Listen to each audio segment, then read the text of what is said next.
Hello everyone, welcome to Vyas IAS. So this is your next lecture of Nitin Singhania. हम लोग chapter number 3 पढ़ रहे थे, economic growth versus economic development. ठीक है, अब हम नेक्स्ट रिपोर्ट करते हैं। अभी तक हमने HDI वगैरह की रिपोर्ट देखी थी। अब हमारा जो नेक्स्ट रिपोर्ट है, let's say it's first topic, world happiness report. ठीक है, अब इस रिपोर्ट की बात करें तो देखिए, ये रिपोर्ट भी ऐसी रिपोर्ट है जो एनुअली आती है। एनुअली कौन देता है? नॉट UNDP, बल्कि ये रिपोर्ट दी जाती है by United Nations sustainable development solution network. क्या नाम है? UNSDSN। ठीक है, UNSDSN। ठीक है, तो ये रिपोर्ट कौन देता है? Annually by the United nation sustainable development solution network. ठीक है, अब रिपोर्ट में भी आप देख सकते हैं 2021 की जो रिपोर्ट हो चाहे 2022 की रिपोर्ट हो, उसमें 149 कंट्रीज़ की रैंक की जाती है। और क्या बताया जाता है, नाम से समझ आ गया होगा, वर्ल्ड हैप्पीनेस रिपोर्ट, यानी कि कुछ हैप्पीनेस रिलेटेड कि किस तरीके से हाउ हैप्पी सिटीजन्स, किस तरीके से हैप्पी एक पर्टिकुलर कंट्री की। ठीक है, how happy their citizens perceive themselves to be, मतलब कितने खुश हैं एक पर्टिकुलर कंट्री के सिटीजन्स। तो सारी 149 कंट्रीज़ को कंपेयर किया जाता है, उस बेसिस पे वर्ल्ड हैप्पीनेस रिपोर्ट निकल के आती है। ठीक है, अब ये जो रैंकिंग होती है, ये रैंकिंग किस पे बेस्ड होती है? ये रैंकिंग बेस्ड होती है पोलिंग पे चलती है, बेस्ड ऑन पोलिंग। कौन सा? अगर आपने बहुत फेमस नाम सुना हो, गैलप वर्ल्ड पोल डेटा। ठीक है, अब कौन कौन से वेरिएबल्स ध्यान में रखते हैं? जैसे HDI में हमने 3 डायमेंशंस देखी, इसकी भी कोई डायमेंशंस होंगी, तो इसकी भी कुछ 6 डायमेंशंस हैं, 6 वेरिएबल्स हम कह सकते हैं जो ये रिपोर्ट में कंसीडर किए जाते हैं to calculate what world happiness report. ठीक है, पहला वेरिएबल क्या है? Of course GDP per capita, which is of course in terms of PPP। ठीक है, पहला समझ आ गया। दूसरा है सोशल सपोर्ट, सोसाइटी से कितना सपोर्ट मिल रहा है, this is also the factor taken. Healthy life experience, healthy life expectancy at birth. ठीक है, और कौन से होते हैं? फ्रीडम कितनी है टू मेक चॉइसेस। ठीक है, देन वी हैव जेनरोसिटी। ठीक है, and the last one we have is perceptions of corruption. तो ये 6 वेरिएबल को लेके ह्यूमन वर्ल्ड हैप्पीनेस रिपोर्ट निकल के आती है। ठीक है, अब जो एक रिपोर्ट आई थी 2020 में, उस रिपोर्ट में क्या हुआ था? 2020 की जो रिपोर्ट थी वो पहली बार एक ऐसी रिपोर्ट आई थी। ठीक है, 2020 की जो रिपोर्ट थी वो फर्स्ट टाइम एक ऐसी रिपोर्ट आई थी जिसमें सिटीज़ को रैंक किया गया है। किस बेसिस पे? सब्जेक्टिव वेलबींग के बेसिस पे। ठीक है, सब्जेक्टिवली चीज़ें देख के रैंक करी गई, और किस तरीके से सोशल, अर्बन और नेचुरल एनवायरनमेंट कहीं ना कहीं सब मिला के हैप्पीनेस देते हैं, उसके बेसिस पे इस रिपोर्ट को निकाला गया था। ठीक है, डेटा आप देख सकते हैं कि कितना इसका है वर्ल्ड हैप्पीनेस रिपोर्ट का इंडिया में, क्या इंडिया कितनी रैंक में आती है, ये सब। ठीक है, जैसे कि अभी आप बोलेंगे कि 10th एनिवर्सरी हो चुकी है वर्ल्ड हैप्पीनेस रिपोर्ट की, मतलब 10 साल से ये रिपोर्ट दे रही हैं। ठीक है, और इवन इस साल भी रिसेंट भी 146 कंट्रीज़ दी हैं इन्होंने। इंडिया की रैंक इम्प्रूव हुई है, 139 है, मतलब पहले 2021 में अगर मैं बात करूँ 139 थी, बट 2022 आते आते इंडिया की रैंक इम्प्रूव हो गई है। दैट मीन्स हैप्पियर कंट्री की तरफ हम लोग जा रहे हैं। ठीक है। सबसे हाईएस्ट मतलब सबसे हैप्पीएस्ट कंट्री अगर मैं बात करूँ तो Finland is the most happiest country in the world. पिछले 5 साल से यही हो रहा है, ठीक है। एंड इवन अफ़गानिस्तान भी एक अनहैप्पीएस्ट नेशन के अंदर आता है। अगर मैं बात करूँ सबसे unhappiest nation, Afghanistan is the most unhappiest country, ठीक है। साथ में अफ़गानिस्तान के साथ साथ लेबनान है, जिम्बाब्वे है, ठीक है, रवांडा है, बोट्सवाना है, ये सारी कंट्रीज़ क्या है बहुत ही अनहैप्पी है, ठीक है। इंटरनेशनल हम कह सकें अगर हैप्पीनेस डे बनाया जाता है 20 मार्च को, ठीक है। समझ आ रही बात। तो ये चीज़ें थी हमारी इस रिपोर्ट के अंदर, जो कि हमारी है वर्ल्ड हैप्पीनेस रिपोर्ट, ठीक है। अब इसके अंदर एक इंडेक्स भी होता है, ग्रॉस नेशनल हैप्पीनेस इंडेक्स, ठीक है। ग्रॉस नेशनल हैप्पीनेस इंडेक्स जो एक सिंगल नंबर इंडेक्स देता है, जो कुछ 33 इंडिकेटर्स को लेके मिल के बनाया गया है, ठीक है। मेन जो अगर मैं बात करूँ फिर पिलर्स की, देखो मेन अगर हम बात करें जो हमारा ग्रॉस नेशनल हैप्पीनेस इंडेक्स, ठीक है। मतलब ग्रॉस नेशनल हैप्पीनेस इंडेक्स का बेसिकली कंसेप्ट का यही मतलब था कि सस्टेनेबल डेवलपमेंट होनी चाहिए एक होलिस्टिकली तरीके से, कि हर किसी को इम्पोर्टेंस मिले, ठीक है। और इवन हर किसी के साथ इकोनॉमिक एक्टिविटीज़, नॉन इकोनॉमिक वेलबींग्स, इन सबको भी मिले जाए पूरी तरीके से। तो एक सिंगल इंडेक्स नंबर होता है जो कि 33 इंडिकेटर्स इसके अंदर होते हैं। आप देख रहे हैं कितना वाइड है ये। और अगर मैं मेन डोमेन बात करूँ 33 इंडिकेटर्स की, तो वो है 9 डोमेन्स के अंदर कैटेगराइज करके आते हैं 33 डोमेन्स।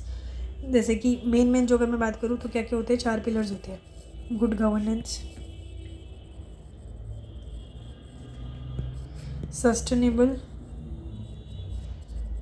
सोशो इकोनॉमिक डेवलपमेंट,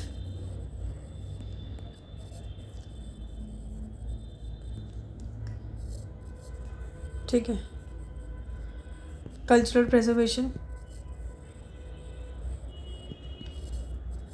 और इन्वायरमेंटल कंजर्वेशन,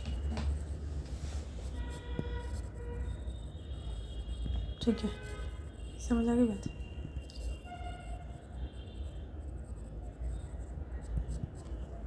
ठीक है। अब इससे रिलेटेड एक दिल्ली में भी एक स्कीम थी अगर मैं बात करूँ तो स्कीम का नाम था कुछ दिल्ली हैप्पीनेस करिकुलम, ठीक है। मतलब ये एक ऐसी स्कीम आई थी जो गवर्नमेंट ने निकाली थी एजुकेशन सेक्टर के अंदर, स्पेसिफिकली एजुकेशन सेक्टर में 2018 में ये स्कीम आई थी, ठीक है। इसमें आउटकम्स को किस तरीके से 4 तरीके से कैटेगराइज किया गया था, ठीक है। 4 तरीके से कैटेगरीज बनाई थी, जैसे कि माइंडफुल एंड अटेंटिव, ठीक है। डेवलपिंग क्रिटिकल थिंकिंग,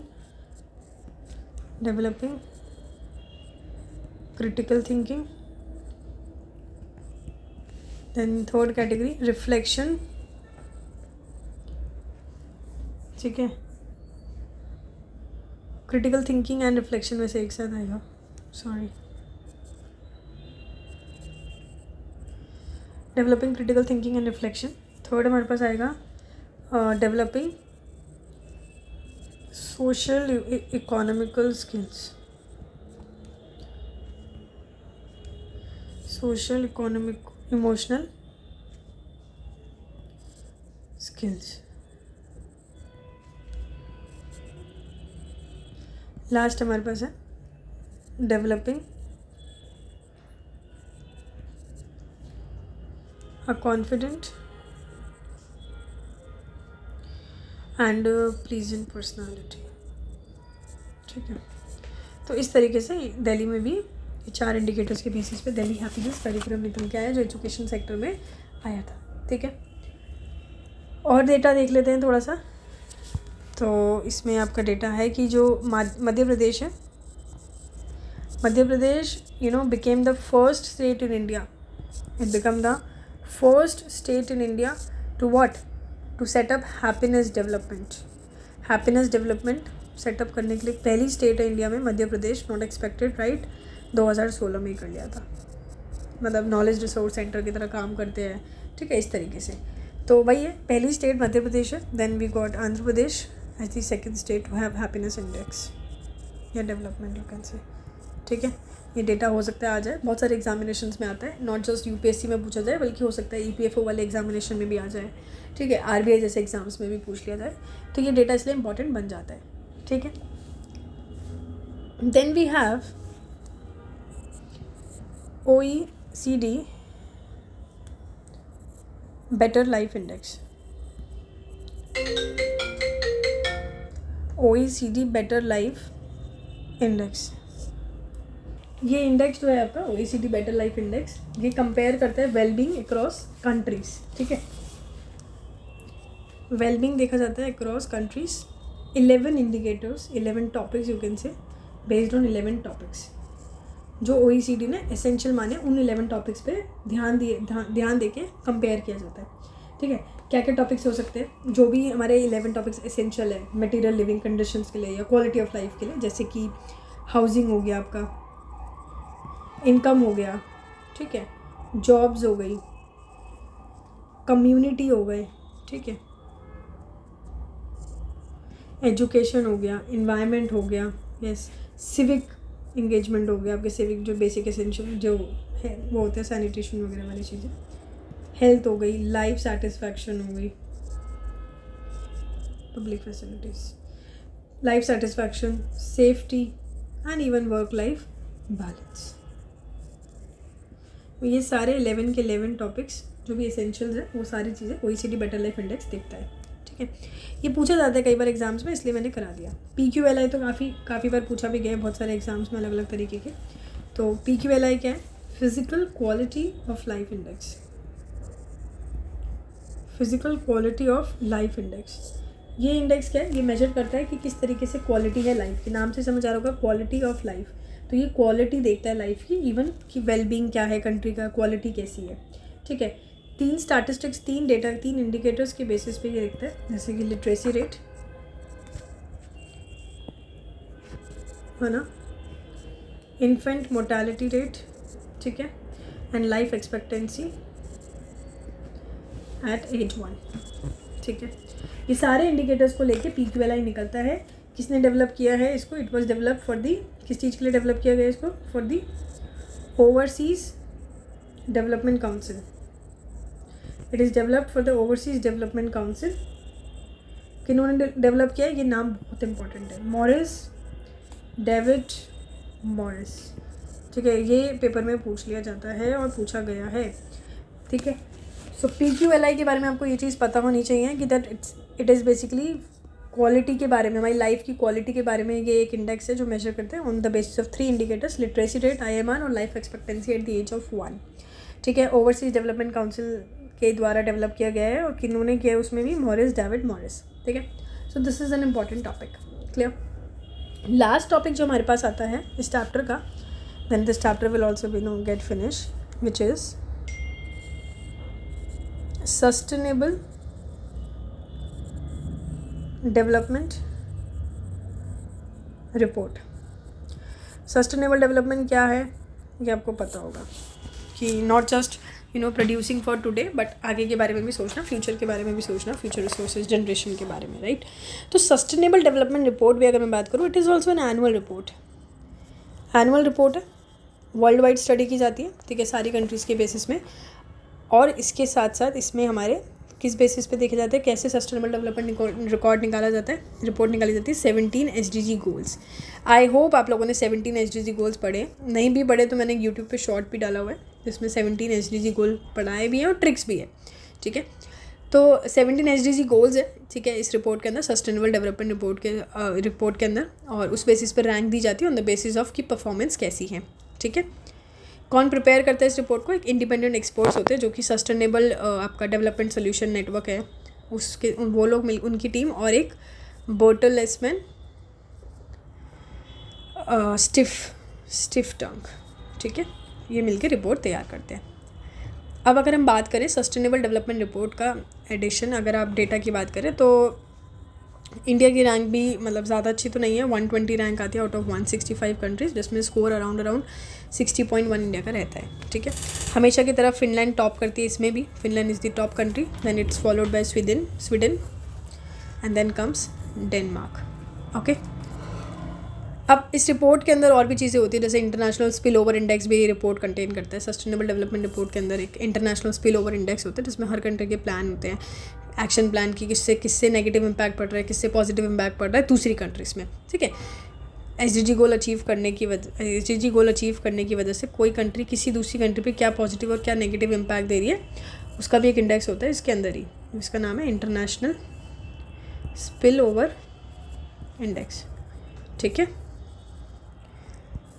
तो ये असेस करता है कि स्पिल ओवर कितना है 3 डायमेंशंस के बेसिस में। कैसे पता लगेगा पॉजिटिव और नेगेटिव इम्पैक्ट पड़ रहा है, कौन कौन से 3 डायमेंशंस हो सकते हैं आप सोच सकते हैं इजीली। इन्वायरमेंटली हार्म तो नहीं कर रहा, इन्वायरमेंटल हो सकता है, सोशल इम्पैक्ट हो सकता है, ठीक है, ट्रेड, इकोनॉमी, फाइनेंस, सिक्योरिटी, इन सबको लेके।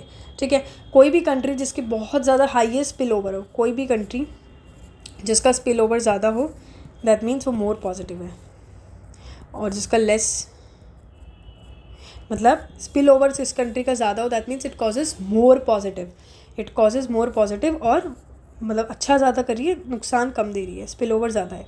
ठीक है, वेयर एज अगर मैं कह रही हूँ किसी कंट्री का स्पिल ओवर कम है, तो यानी कि वो अच्छा काम कर रही है और गंदा ज़्यादा काम कर रही है, इस तरीके से। इंडिया की अगर मैं स्पिल ओवर रैंक की बात करूँ तो 98.90 है आउट ऑफ 100, और स्पिल ओवर रैंक की अगर हम बात करें तो स्कोर है रैंक अराउंड 32 रहती है 165 कंट्रीज़ में। अगर डेटा अपडेट हुआ हो तो आप अपडेट भी कर सकते हैं। ठीक है, समझ आ गई बात। इसी तरह SDG इंडेक्स की अगर मैं बात करूँ तो SDG इंडेक्स में भी रिपोर्ट के अकॉर्डिंग आप जैसे अपडेट कर लेना, SDG में भी अराउंड 120 रैंक इंडिया की है। स्कोर अगर हम बात करें तो 60.1 है, और स्पिल ओवर स्कोर मैं आपको पहले ही बता चुकी 98.9 है। ठीक है, समझ आ गई बात। ठीक है, अब इसमें एक छोटा सा टॉपिक बचा था, वो भी देख लेते हैं, classification of countries based on economic activities. ठीक है, इकोनॉमिक एक्टिविटीज़ के बेसिस पे, तो इकोनॉमिक एक्टिविटीज़ के बेसिस में क्लासीफाई करना है, यानी कि इनकम के बेसिस में क्लासीफाई करना है, पर कैपिटा इनकम जिसको हम बोल सकते हैं। ठीक है, तो पर कैपिटा इनकम के हिसाब से वर्ल्ड बैंक ने कैटेगराइज किया है कंट्रीज़ को 4 कैटेगरीज़ में। ठीक है, वर्ल्ड बैंक ने कैटेगराइज किया है 4 कैटेगरीज़ में। If I talk about what are the 4 categories, तो 4 कैटेगरीज़ हमारी है। Low income countries, low middle income countries,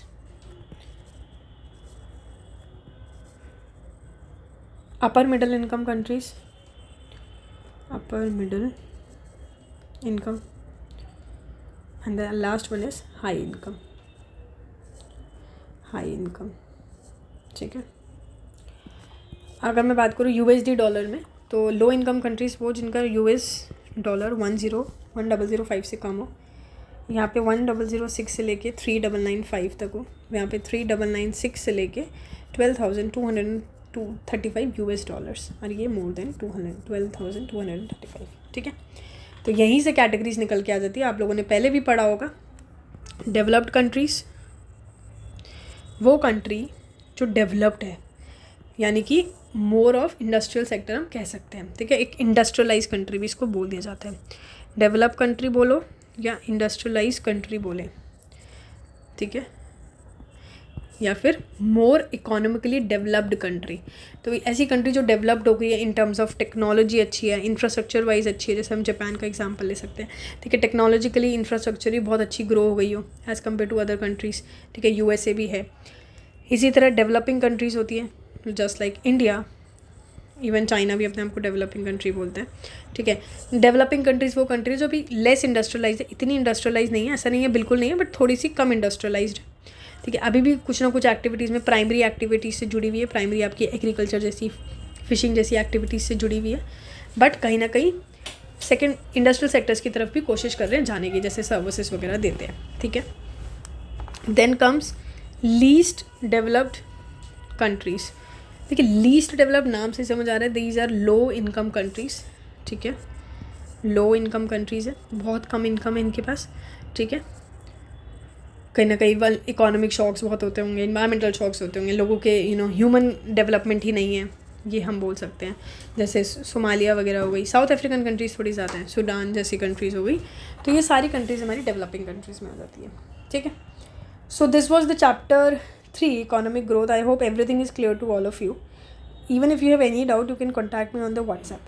ठीक है, you must be having my WhatsApp number. If not, you can note down the number here. ठीक है, next हम start करेंगे chapter number 4 poverty से. सो मिलते हैं नेक्स्ट लेक्चर में. Thank you so much.